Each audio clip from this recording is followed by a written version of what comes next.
Hello दोस्तों, नमस्कार। दोस्तों, जैसा आप सभी जानते हैं कि कल हिंदी दिवस था और बहुत सारे लोगों ने एक दूसरे को मैसेजेस भेजे होंगे हिंदी दिवस की शुभकामनाएं बोलने के लिए। बहुत सारे लोगों ने ओरली बोली होंगी और बहुत सारे लोगों ने तो अपने स्टेटस पे भी लगाया होगा कि कल हिंदी दिवस था और एक दूसरे को मुबारकबाद देने का एक जरिया बनाया होगा उस चीज़ को। लेकिन क्या आपको लगता है कि सिर्फ एक दिन ही अपने स्टेटस पे लगा देने से या किसी को मैसेज भेज देने से लगता है कि आप हिंदी का सम्मान करते हैं, अपनी इस राजभाषा का सम्मान करते हैं? सिर्फ एक दिन कोई चीज़ कर लेने से ही आपकी जिम्मेदारी उसके प्रति पूरी हो जाती है? क्योंकि ये कोई ऐसी चीज़ नहीं है जो हमें दूसरों को दिखानी है। ये वो चीज़ है जिससे हम अपने जन्म से जुड़े हुए हैं। बहुत सारी चीज़ें हमने इसी भाषा में सीखी हैं, हम उसे सीख कर बड़े हुए हैं। बहुत सारे हमारे हजारों ग्रंथ हैं जो इसी भाषा में लिखे गए हैं, जिनमें बहुत सारा ज्ञान है। लेकिन हम सिर्फ उन्हें अपने क्लासरूम तक, हमारे लेक्चर्स तक या फिर हमारी किताबों तक हम उन सबको सीमित रखते हैं और हम सोचते हैं कि सिर्फ एक दिन अगर हम इन सब चीज़ों को कर लेंगे, एक दूसरे को मैसेज भेज देंगे या स्टेटस पे लगा देंगे या बोल देंगे, तो उससे हमारी जो रिस्पॉन्सिबिलिटी है हिंदी के प्रति, अपनी भाषा के प्रति, वो कंप्लीट हो जाएगी, पूरी हो जाएगी। तो ऐसा शायद बिल्कुल भी नहीं है ना? क्योंकि हमें जो भी चीज़ करनी है वो अगर हम उसे साल भर सम्मान देते हैं, जीवन भर सम्मान देते हैं, तब वो बात सम्मान की होती है। अगर हम सिर्फ एक या दो दिन उसके बारे में बात कर लेते हैं तो उससे हमारी रिस्पॉन्सिबिलिटी कंप्लीट नहीं हो जाती।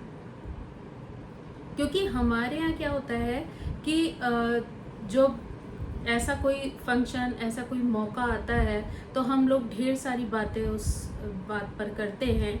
लेकिन सही देखा जाए ना तो साल भर हम उन हिंदी बोलने वालों को ही शायद लताड़ देते हैं या कई बार हम उन्हें गलत तरीके से उनके साथ बिहेव करते हैं। अगर दो व्यक्ति आपके सामने आ जाएं जिनमें से एक फ्लुएंटली इंग्लिश बोल रहा हो और एक हिंदी बोलने वाला हो, तो लोगों का जो ध्यान है वो सबसे ज़्यादा उस इंग्लिश बोलने वाले के ऊपर जाता है। लोग उसे रिस्पेक्ट देके उसके आगे पीछे जो घूमते हैं वो सिर्फ इंग्लिश बोलने की वजह से घूम रहे होते हैं।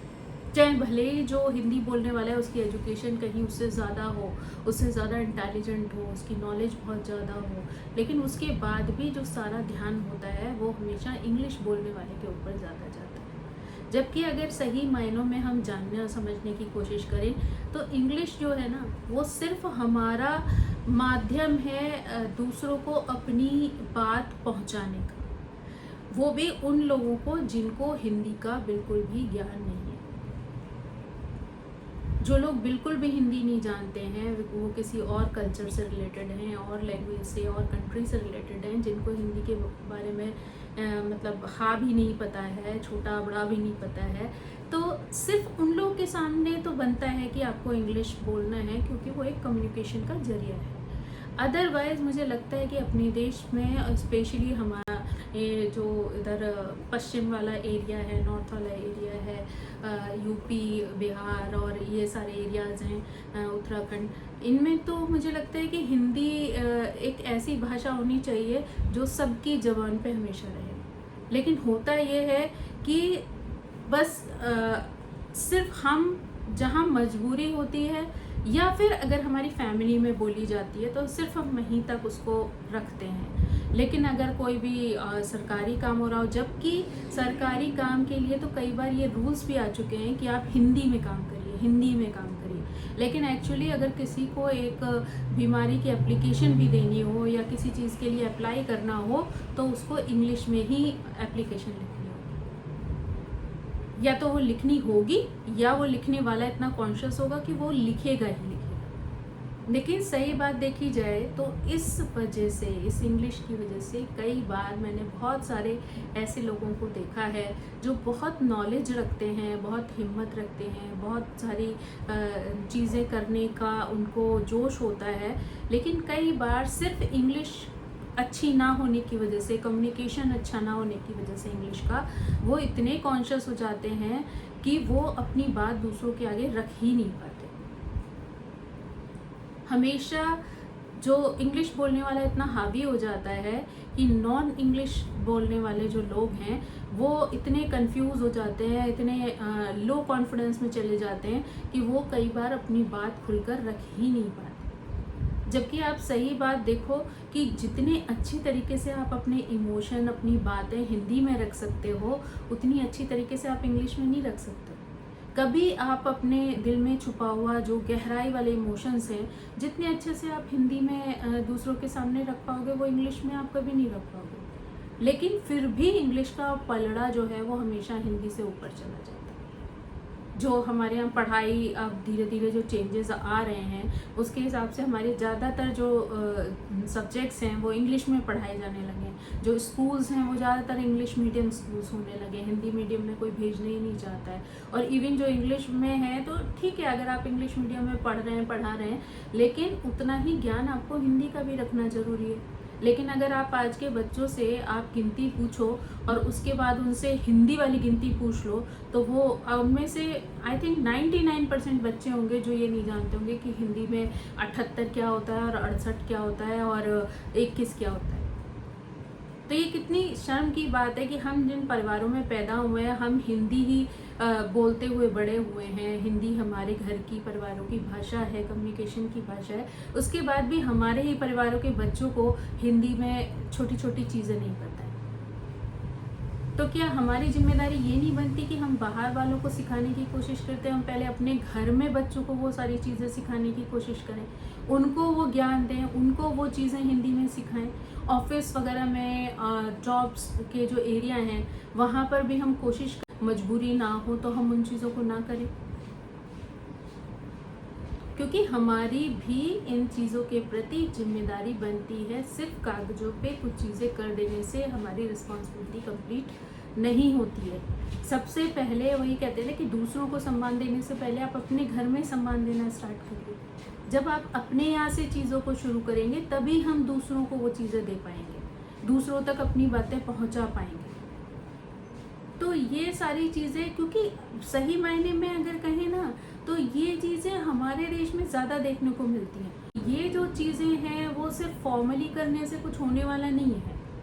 आपको मैं बात बताऊं कि हम एक बार जापान गए, स्टेशन पे कोई चीज़ हमें पूछनी थी, हमें कोई कन्फ्यूज़न था, तो हमने विंडो पर किसी से इंग्लिश में पूछा।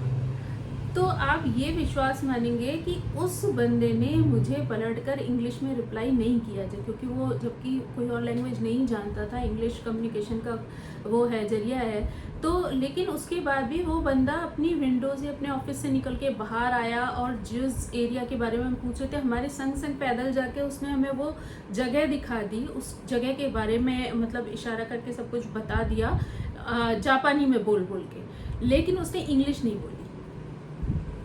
और फिर उसके बाद मेरा जब इस बात पे ध्यान गया तो मैंने नोटिस किया कि वहाँ ज़्यादातर लोगों के साथ ये चीज़ थी कि अगर आप उनसे इंग्लिश में कोई चीज़ पूछेंगे तो वो आपको रिप्लाई जापानी में ही देंगे। भले ही वो आपके साथ चल के आपको वहाँ हेल्प कर देंगे, लेकिन उसके बाद भी वो आपको इंग्लिश में रिप्लाई नहीं करेंगे, वो सिर्फ जापानी में रिप्लाई। ऐसे ही अगर आप चाइना में जाइए तो उनकी जितनी ऐप्स हैं, जितनी चीज़ें हैं, वो टोटली आपको चाइनीज़ में लिखी हुई मिलेंगी। आपको इंग्लिश बहुत ही रेयर एरियाज़ में, रेयर जगह पर ही दिखाई देगा। वो इतना क्लोज्ड है कि वहाँ पे जो प्रधानता है वो चाइनीज़ की है। इवन सिंगापुर में भी जो चाइनीज़ लोग हैं, अगर वो एक दूसरे से कहीं भी मिल रहे हैं या कुछ है, तो वो इंग्लिश में कम्युनिकेशन नहीं करते हैं, वो चाइनीज़ में ही करते हैं। लेकिन हमारे यहाँ ये स्थिति हो गई है कि कितना भी पढ़ लिख लो, कितनी भी अच्छी एजुकेशन हो जाए, सब कुछ हो जाए, लेकिन अगर इंग्लिश आपकी वीक है तो कहीं ना कहीं आपको कभी ना कभी किसी के सामने अपने आप को लो फील करना पड़ेगा। आपको ऐसा महसूस होने लगेगा कि शायद आपको किसी चीज़ का ज्ञान ही नहीं,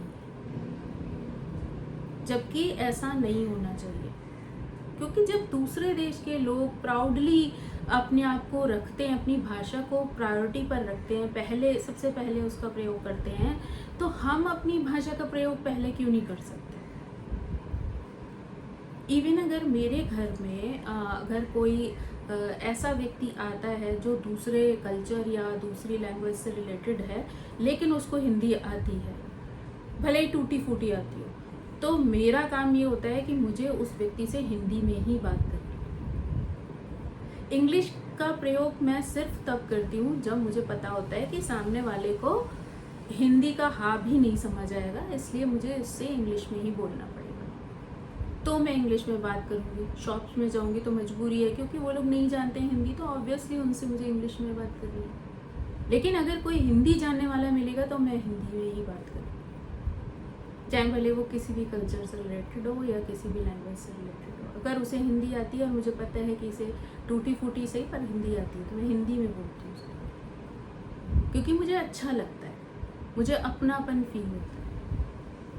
और ये चीज़ मैं बहुत अच्छे से महसूस कर चुकी हूँ, क्योंकि जब भी आप वहाँ इंडिया में जाती हूँ और मैं देखती हूँ, तो मैंने देखा है ये चीज़ कि जिन लोगों को बेचारों को इंग्लिश नहीं आती है, वो अपनी बहुत सारी चीज़ें, तो अगर कहीं कोई ग्रुप डिस्कशन चल रहा है, लोग बातें कर रहे हैं, इंग्लिश में हंस रहे हैं, या बड़ी बड़ी पार्टीज हो रही हैं और पार्टीज़ में लोग इंग्लिश में कम्युनिकेशन कर रहे हैं, तो जिन बेचारों को हिंदी नहीं होती वो धीरे से वहाँ से कट लेते हैं, साइड हो लेते हैं।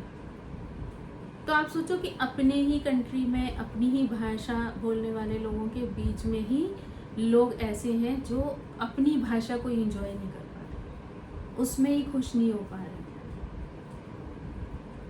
तो आई थिंक ये जो प्रायोरिटी है हमारी, वो हमें ही निश्चित करनी पड़ेगी कि एटलीस्ट अगर हमारे सामने कोई भी हिंदी बोलने वाला व्यक्ति है, तो हमें कोशिश करनी है कि हमें उसके सामने हिंदी में ही बात करें।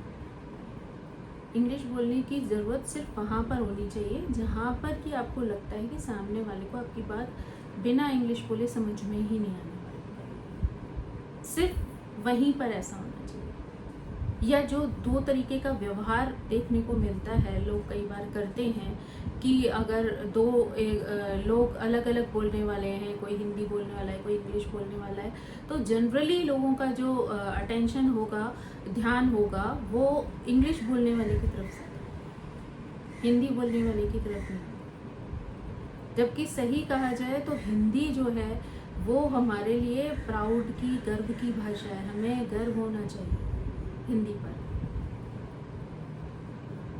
क्योंकि हम लोग तो बचपन से उसी भाषा के बीच में बड़े हुए हैं बोलते हुए, तो हमें तो उस पर गर्व होना चाहिए, क्योंकि हमारा तो शुरू से वो माध्यम रही है एक दूसरे तक अपनी बात पहुंचाने का। तो उसमें क्यों शर्माना है, या क्यों झिझकना है, या क्यों अपने आप को छोटा फील करवाना है। लेकिन अगर आप फिर भी ढूंढने चलोगे तो आपको ऐसी स्थिति देखने के लिए मिलेगी, ऐसे लोग देखने के लिए मिलेंगे। कोशिश ये करनी चाहिए कि एटलीस्ट जहाँ पर आप हिंदी का प्रयोग अपने ढंग से कर सकते हो, वहाँ पर आप हिंदी का ही प्रयोग करो। अगर हम लोग के यहाँ बड़े बड़े प्रोग्राम्स होते हैं, तो लोग कोशिश करते हैं कि उसकी जो एंकरिंग है वो इंग्लिश में हो। बड़े बड़े हमारे यहाँ तो बहुत बड़े गेस्ट आने वाले हैं, हमें तो इंग्लिश में ही बोलना है। लेकिन क्यों बोलना है? गेस्ट अगर किसी विदेशी जगह से आ रहे हैं, कोई दूसरे देश से आ रहे हैं, तो ठीक है, समझ में आता है, क्योंकि उनको वो आपकी भाषा समझ नहीं आने वाली है। लेकिन अगर वो यहीं से हैं, इसी एरिया से हैं, इसी जगह से हैं जहाँ आप रह रहे हो, जहाँ पे आप कोई प्रोग्राम करने जा रहे हो, तो फिर उनका स्वागत आपको इंग्लिश में क्यों करना है?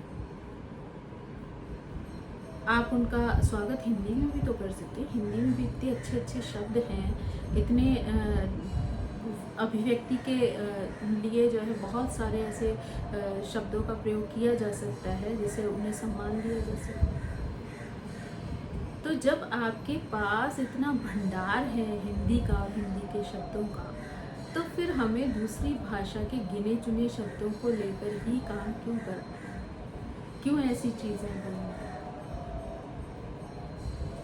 मेरा मानना तो ये है कि जो चीज़ हमें बचपन से मिली है उसका सम्मान करना हमारी जिम्मेदारी है, और जब तक कि कहीं कोई मजबूरी हमारे सामने ना हो, हमें अपनी भाषा का प्रयोग करना चाहिए, हमें उसका सम्मान करना चाहिए। और ये चीज़ आई थिंक आप शायद अपने जगह पर रहकर शायद ना सीख सकें, लेकिन जो लोग भी बाहर गए हैं या जाते हैं या भविष्य में जाएंगे, तो वो ये चीज़ ज़रूर फील कर पाएंगे कि आप बड़े बड़े कंट्रीज़ में जाकर देखें, लोग अपनी भाषा को बहुत सम्मान देते हैं, बहुत रिस्पेक्ट देते हैं। वो दूसरी भाषा का प्रयोग कभी भी तब तक नहीं करते हैं जब तक उनके लिए वो मजबूरी ना हो।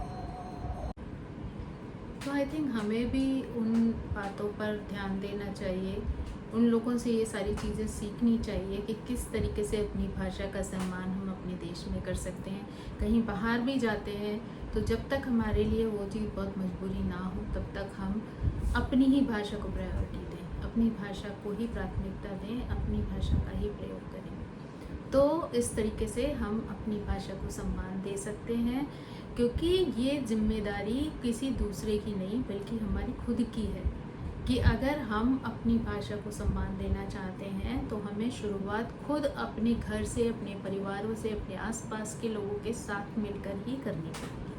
अगर हम उन चीज़ों का प्रयोग, उस लैंग्वेज का प्रयोग या किसी भी जो चीज़ हम दूसरे को दिखाना चाहते हैं कि हम इस चीज़ का सम्मान करते हैं, तो ये चीज़ सिर्फ पर्टिकुलर एक दिन के लिए निर्धारित नहीं होनी चाहिए, बल्कि रोज़मर्रा की जीवनचर्या में भी हमें उसका प्रयोग करना चाहिए और उसका सम्मान करना चाहिए। और जो लोग उस वजह से इतना जीवन में कष्ट उठा, फ्रेंड्स, बहुत सारे लोग ऐसे हैं जो बड़ी बड़ी जगहों पर ज्ञान होते हुए, नॉलेज होते हुए भी वो बड़ी बड़ी जगहों पर उन चीज़ों को अप्लाई नहीं करते हैं, सिर्फ इस डर के कारण कि वो वहाँ पर उनका सिलेक्शन नहीं होगा, उनको चुना नहीं जाएगा, क्योंकि वहाँ पर बहुत हाई फाई इंग्लिश बोलने वाले लोग इंटरव्यू में मौजूद होंगे।